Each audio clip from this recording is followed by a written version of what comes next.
Today I'm really excited to bring you a recipe that is a repeat in my house, and I make it multiple times every week, and that is my sourdough sandwich bread. I know there are a ton of different recipes on the internet that give you beautiful crusty round loaves, and they look beautiful, but in all practicality my family is not going to eat that multiple times a week, and it definitely won't replace the sandwich bread that I buy from the grocery store. So I have been looking for a recipe and adapting different techniques so that I could make my sourdough in a sandwich tin and produce the sliced bread that I would get from the grocery store. It's been really nice to make it multiple times a week. It makes the house smell so wonderful, and the kids and my whole family really like having it available. We use it for toast, sandwiches. We love to use it for oil and vinegar to have with different meals. It's really, really tasty. So I feel like everything that we would eat, the artisan loaves and our regular sandwich bread, are both covered in this recipe. So it's just a really easy and practical solution if you love sourdough bread, but you're really not actually consuming the beautiful round loaves that you see on the internet. So I'm going to show you how I make my sourdough sandwich bread. This recipe is really easy, but it does require a bit of preparation, and it does require small chunks of work throughout multiple hours. So this video will cover a long span. Right now it is unfortunately late. It is 10 o'clock at night. I usually start this at 9 o'clock at night, but getting set up for the video, and of course whenever you want kids to go to bed on time, they never do. So I'm starting it a bit later than normal, but still one of the main parts of this recipe is that the dough needs to rest for 8 to 10 hours, which is perfect timing to have it rest overnight while you're sleeping. So in the morning I can start to stretch it and get it ready for baking. So tonight I'll show you the prep work before it needs to rest overnight. So I'm going to start off my recipe by having my glass canister on my scale, and I want to make sure that the scale is set to grams and that I zero out the scale so that it is not measuring the weight of the glass container. I only want it to measure the weight of the ingredients. So to start off my recipe, I need 144 grams of sourdough starter, and the amounts that I have on my recipe are kind of, well, not random, just not very whole numbers, because I started out with nice whole numbers from a different recipe, but then I needed to increase the amount in order to fill out my entire sandwich loaf tin. So I need 144 grams of starter. I'll just add a little bit at a time, watching my scale. It really does not want 144. Okay, we'll go with 145. So I need my sourdough starter. I need 660 grams of warm water. I heated up my water, and now this is where the thermometer comes in. I need to test the temperature of my water to make sure that it is between 95 and 100 degrees, which this is right at 100 degrees, so I think that is good.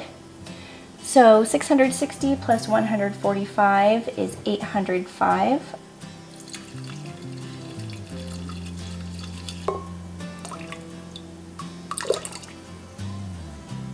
All right, close enough, 806. And now I also need 100 grams of sugar. So now I will have 906 grams. All right. And now I will stir this until all of the sugar and the sourdough starter is dissolved. So that looks pretty good. So I'm going to keep adding my ingredients using, or adding to this number. You could zero out the scale each time so that you don't have to do math in your head.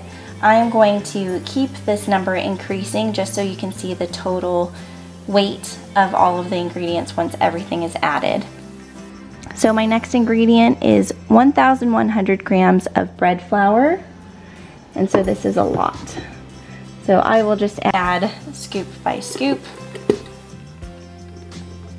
So I had 906 plus 1100 will be 2006.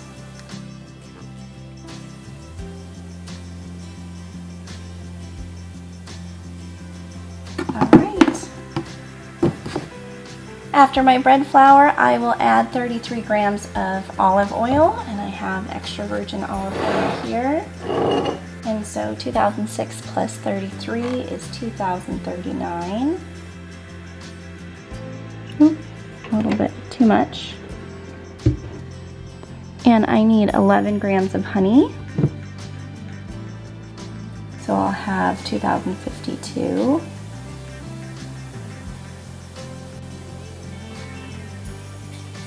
I also need 20 grams of salt.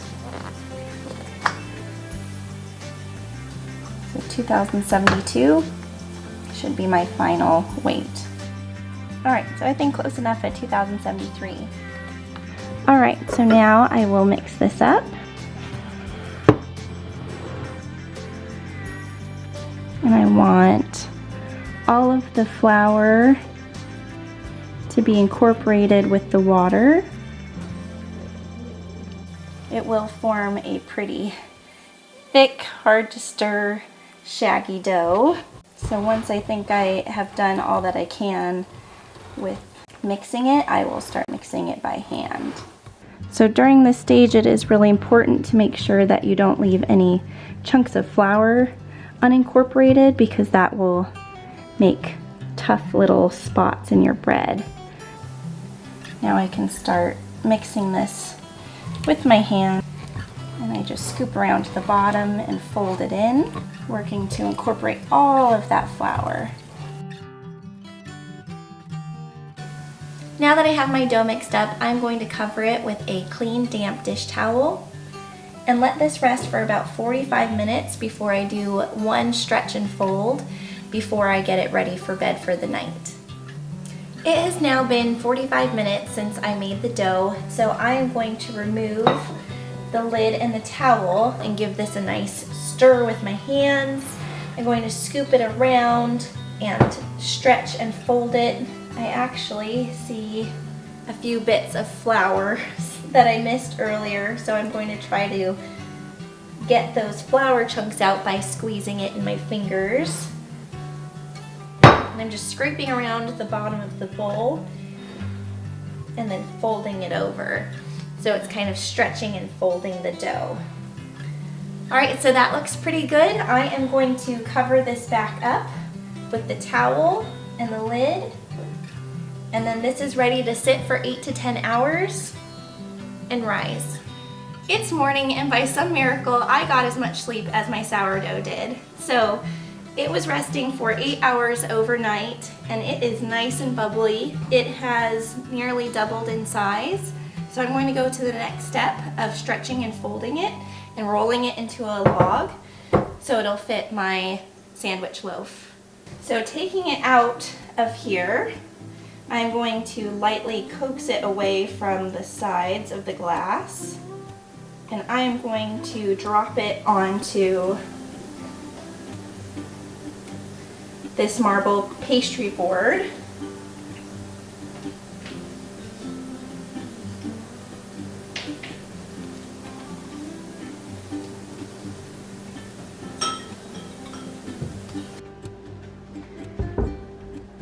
So I'm going to stretch and fold it, and if there are any large bubbles, I want to pop those. And I want to coax it into a rectangle shape.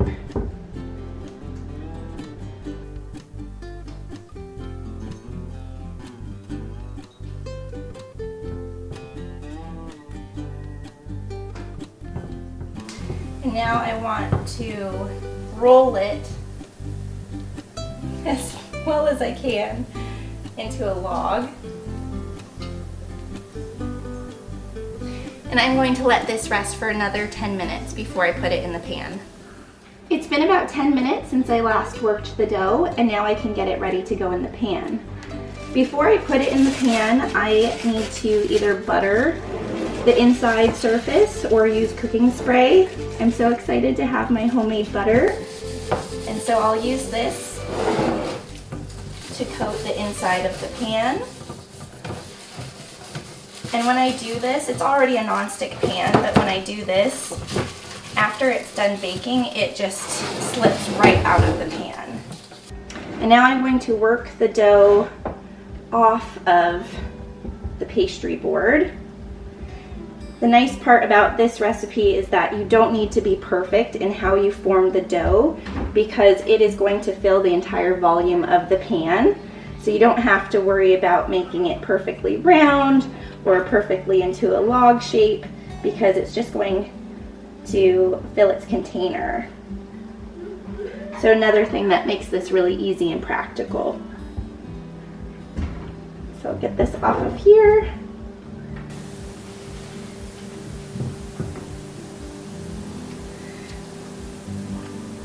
So what I do is kind of silly. I need to stretch this out till it's about the same size as the pan, and then I just place it in. And that looks pretty good.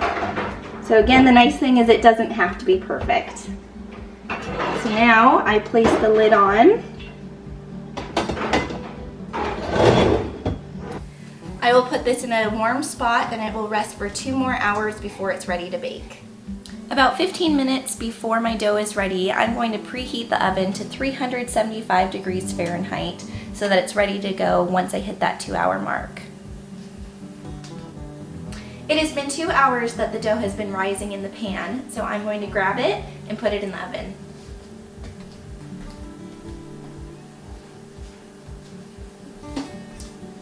It has fluffed up quite a bit. It's filling up about 3/4 of the pan. All right, I'm going to put this in.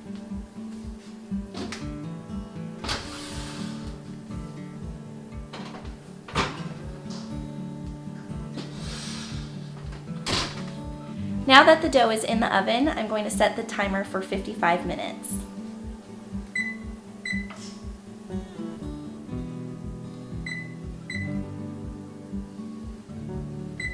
And now we get to smell it and wait for it to be ready.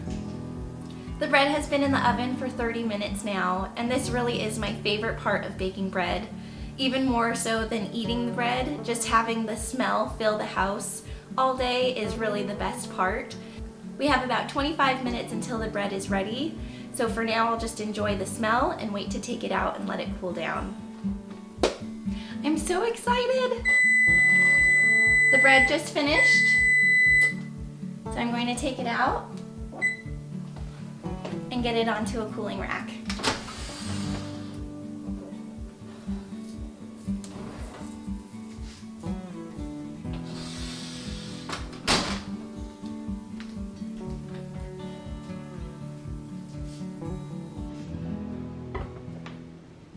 All right, so I'm going to get this bread out onto the cooling rack. Let's see what it looks like. It looks so good!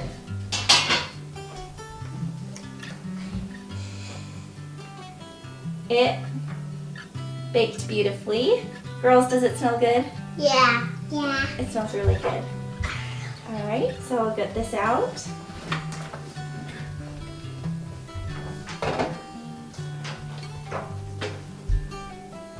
Put it over. And I will let this cool for at least 1 hour, but I like to let it sit and cool for at least 3 to 4 hours because once it's completely cool, it's much easier to slice. When it's still warm, the bread grabs to the knife and you don't get as clean of cuts. So I'm going to let it sit here. I'll probably cover it with a dish towel so that it can cool off completely. We are on the final step of making our bread. It has been about 4 hours that this has been cooling off on the cooling rack, and now we get to slice it. So it is looking awesome. It's nice and crispy and cool. I do have a sandwich bread cutting board, which helps so much because it has these guides on here, so you can choose if you want thin slices, medium slices, or thick slices. And really, if you like really thick slices, you could probably get away with not using this, but we really like the thin, regular sandwich size slices, which are the thinnest ones. So I need this in order to get uniform and thin slices. So to use this, I take my loaf and I push it all the way against this guide here. And I want to make sure that I'm pushing the loaf but not too hard at the end here, just so that it contacts that board. And like I said earlier, it's really important to wait until the bread has cooled completely to make sure that the bread isn't going to stick to your knife. All right, this one's pretty crunchy and crusty.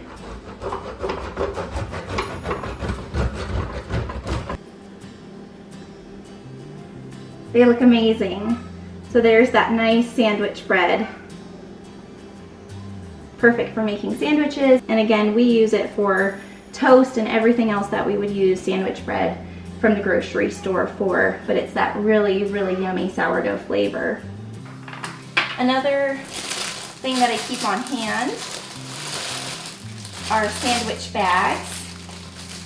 And I'll link the bags that I used, but I got the extra large version of the bags, thinking, well, my loaf is square.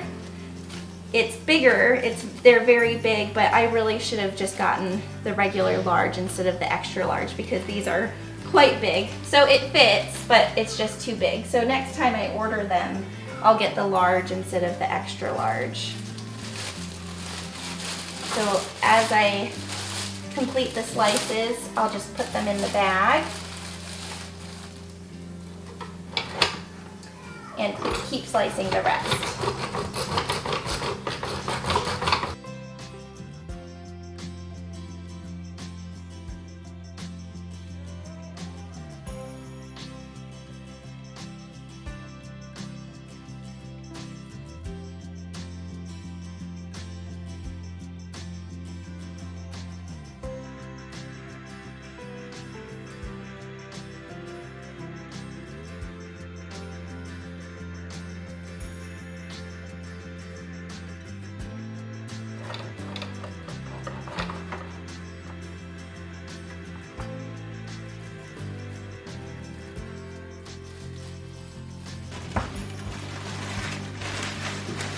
All right, so I just got done slicing this and I have breadcrumbs everywhere, but I also have this beautiful, uniformly cut sandwich bread loaf that we are just so excited to dig into. So this is done. This usually only lasts us 2 to 3 days, so I make probably 2 to 3 loaves every week, just because, again, we have a large family of 2 adults and 4 kids, but this would probably last a regular family a whole week. And I just keep it in this plastic bag inside of a large bread box. However, the plastic bag is more than enough. So I'll link these bags below just so that you have something to put your bread in. Also, you can get large reusable bags as well. So I hope you try this recipe and enjoy it as much as we do. It's really the most practical solution to having fresh sourdough bread at home that you'll actually eat. So enjoy, and I'll see you in the next video.